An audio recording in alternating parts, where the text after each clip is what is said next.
Platizma bu nima? Bu muskul.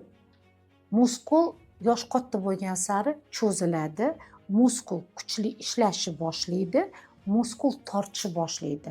Qancha muskul ko'p сокращение bersa, shuncha yuzda gravitatsiya, yuz osilishni boshlaydi. Siz ip qo'yasizmi, bioretilizatsiya qilasizmi, nima protsedura qilmasangiz, lekin sizda platizma kuchli ishlab tortsa, siz zo'r natijani ko'rmaysiz. O'shaning uchun hozir zo'r protsedura chiqqan, full face protsedurasi chiqqan.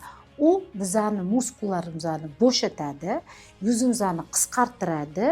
Bo'shatgandan keyin yuz kichkina bo'lib, qoshuvdek bo'lib qoladi, bo'ynilari cho'ziladi. Mana shu platizma kuchli ishlasa, bo'yda chizuvlar paydo bo'ladi, qo'lsa Venera deyiladi. Patsientlar tushunmaydi nimaligini, bu muskullarni сокращениясidan.